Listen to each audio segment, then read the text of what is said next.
Fala galera, tudo bem com você? Vamos falar sobre narração esportiva e afinal de contas qual é o futuro da nossa nobre arte, hein? Qual é o futuro da narração esportiva? Já parou para pensar nisso? Tem muita gente que já parou para pensar nisso e que pergunta pra gente como é que eu vejo, né, a profissão daqui a alguns anos com tanta coisa nova pintando, inteligência artificial. Eu vou contar um pouquinho das coisas que já existem. Não sei se exatamente podem representar um risco para nós, narradores, né? Mas é importante que você saiba para onde todo mundo está indo, certo? Então, se você quer saber mais sobre narração esportiva, esse é o lugar certo. Bem-vindo ao meu canal, eu sou Marcelo Duó, narrador da Band News FM e também da Rede TV. Inscreva-se aqui para saber mais sobre as técnicas de locução esportiva, se você quer melhorar o seu desempenho aí como narrador, se você quer chegar mais longe aí na sua carreira. Eu estou aproveitando esse espaço aqui para compartilhar 20 anos de experiência com vocês e espero que isso seja suficiente para te ajudar a ir longe, a que você realize o seu próprio sonho, tá bom? Falando do conteúdo do vídeo especificamente, a narração esportiva ela tem quase 100 anos. No final da década, agora, de 2020, ela vai completar 100 anos de existência no Brasil, né? Fora daqui ela é mais antiga. E ela nasceu com o Nicolau Tuma, a gente qualquer hora vai fazer um vídeo só sobre ele é um cara muito importante, afinal de contas a gente ainda faz como ele fazia nos anos 20 e 30, e nasceu de uma necessidade, de um veículo novo, cuja linguagem as pessoas ainda não dominavam tão bem, né, que era o rádio, e que ele decidiu fazer algo diferente, não apenas contar quanto estava o jogo, mas relatar ali com a sua voz o que estava acontecendo.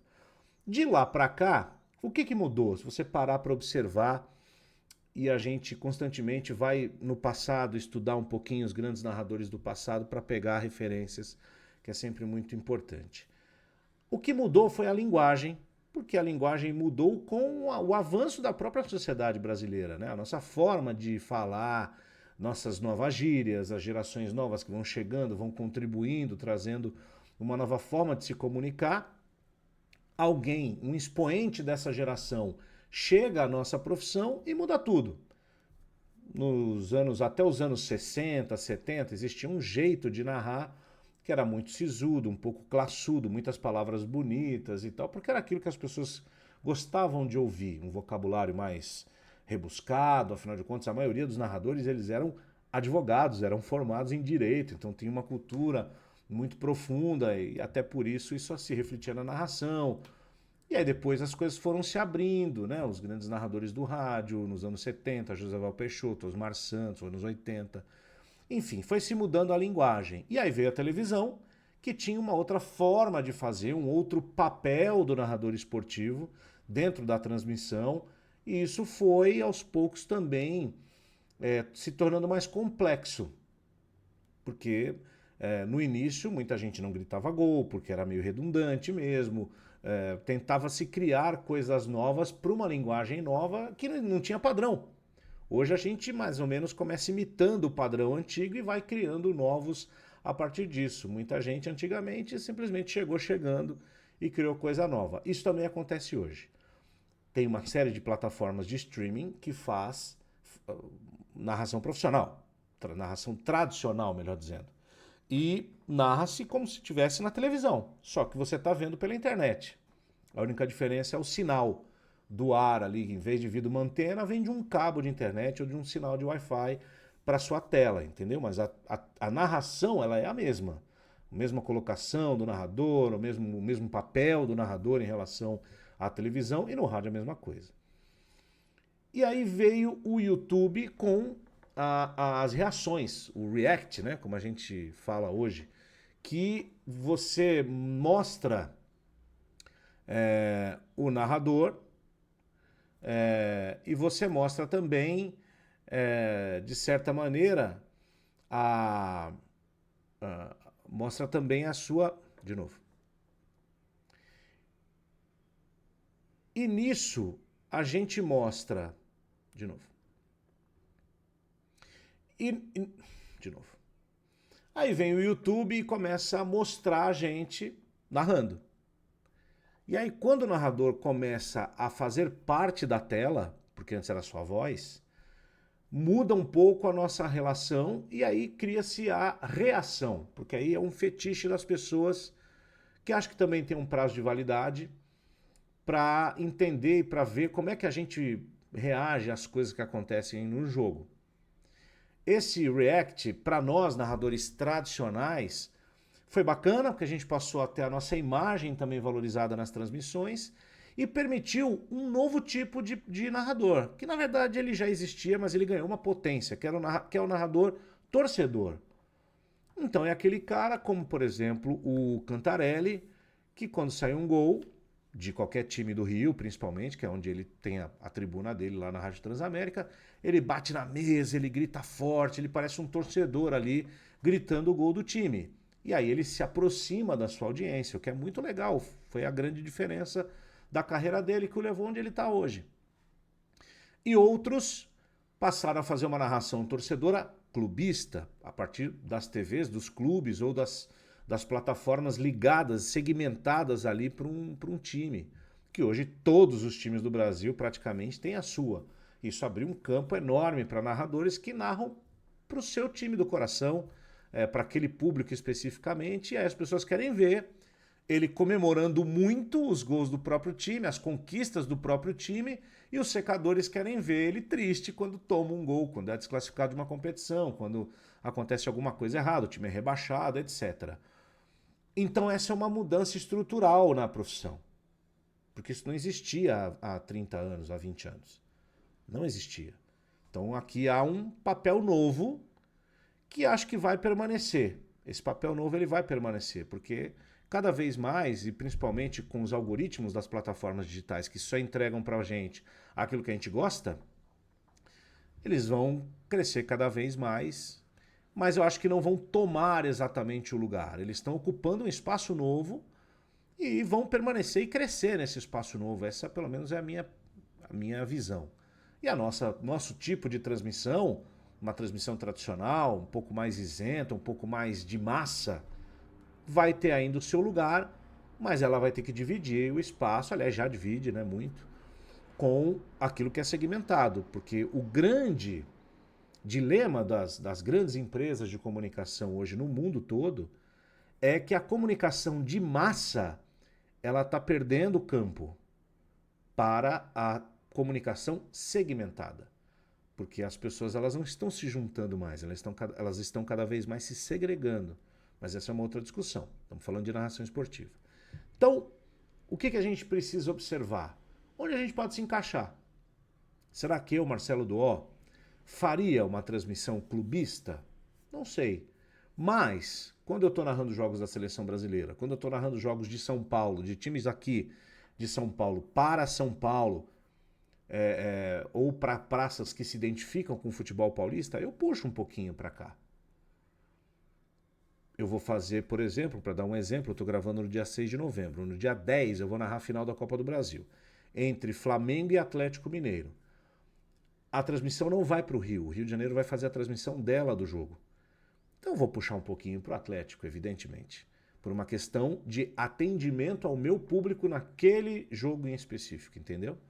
É diferente do Fábio Azevedo, que faz lá para Vasco TV, eu acho. E que ele torce para o Vasco aconteça o que acontecer, porque ele está falando para vascaínos. É completamente diferente. Mas os dois espaços podem coexistir.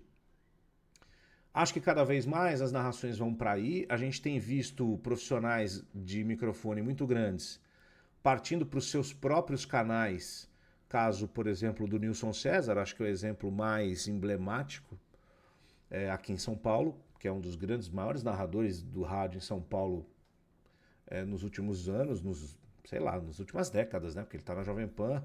O que eu tenho de idade, eu acho que ele está lá na Jovem Pan. O Nilson é um dos grandes, como o Éder Luiz, como Oscar Ulisses. Ele continua na Rádio Jovem Pan, mas ele tem o canal dele. E na semana passada, no domingo passado, ele estava... Na segunda-feira, perdão. Ele estava na Arena Corinthians, narrando o derby entre Corinthians e Palmeiras pela rádio dele, que na verdade não é uma rádio, é um canal no YouTube, com transmissões de reação. Só que ele está narrando o jogo como se fosse no rádio e as pessoas estão ouvindo e estão vendo o Nilson trabalhar. essa também é uma outra tendência. Renato Rainha faz isso, o Neto faz isso. A rádio do Neto é uma rádio consagrada na web, que a gente chama de rádio, mas não é rádio. Não é rádio. É um canal de YouTube que tem no seu conteúdo uma transmissão só com palavras, sem a imagem. E aí, para fechar o vídeo, a gente precisa falar da inteligência artificial, que é uma coisa que veio para ficar e que já há ferramentas. A gente já recebeu, eu já recebi, para colegas meus já receberam convites para ceder a própria voz para que uma inteligência artificial narre jogos em português em outros países com a nossa voz. E aí é um ponto importante que a gente precisa parar aqui e olhar. Porque a primeira reação nossa é falar, puxa vida, acabou a nossa profissão. Né? Alguém pode pegar, os dubladores, os locutores comerciais estão passando já por esse problema, porque para eles é mais doloroso, né? Porque você dá um texto para uma inteligência artificial, ela vai lá e faz a voz. A narração ela depende do ao vivo, mas a coisa é tão desenvolvida que já dá para você emular uma narração. Só que você precisa ainda da voz de alguém para servir de base. Então eles pedem uma autorização e a gente vai lá e autoriza ou não. Eu não autorizei, mas conheço gente que está pensando em autorizar, o que é muito natural e que é uma oferta a mais nesse momento, mas também é uma coisa que a gente não vai poder lutar contra, gente. Tá aí, alguém vai usar. Não tem jeito. Vai chegar aqui em algum momento. Qual é a vantagem? A vantagem é que é uma profissão que trata de emoção feita por um ser humano, ela tem uma qualidade, por uma inteligência artificial ela tem outra qualidade. Você não será capaz de dialogar com uma IA aqui, por exemplo, de igual para falar sobre o seu time.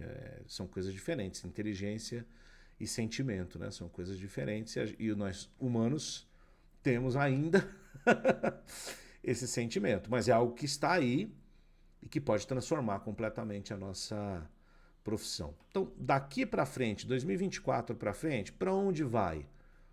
Eu acho que vai para isso, cada vez mais a segmentação, times de São Paulo, times femininos, times estrangeiros, o canal do time X, do time Y, vai para aí cada vez mais.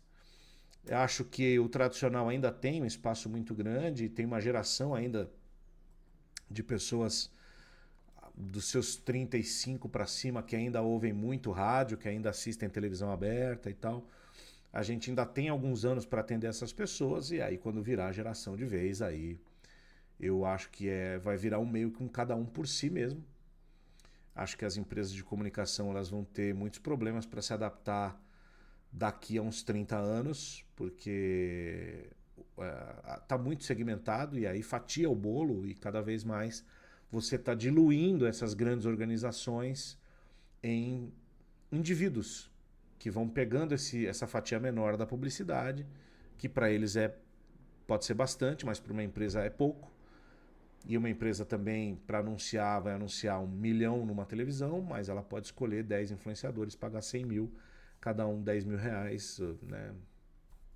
Se pegar 100 influenciadores a 10 mil reais, você tem aí um alcance, dependendo de quem são esses caras, até maior. Então, é isso que eu acho que vai acontecer. A nossa carreira, eu acho que ela vai mudar. Talvez ela não seja mais tão longeva, talvez aquele planejamento de carreira que a gente fez, que eu fiz, de começar pequeno no interior, vir para São Paulo, ser o terceiro, depois ir subindo, segundo narrador, né, e primeiro narrador, e aí narrar a Copa do Mundo e se consolidar. Talvez numa grande empresa, numa mídia de massa, seja mais difícil. E aí a gente vai procurar entender lá na frente o que serão dessas empresas. Elas ainda têm muito espaço, elas ainda têm dinheiro, elas ainda têm muita estrutura, mas elas estão sendo corroídas, na minha visão, cada vez mais, e se elas não acordarem, daqui a alguns anos, algumas décadas, aí elas podem perder totalmente a sua relevância. Tem que tomar cuidado.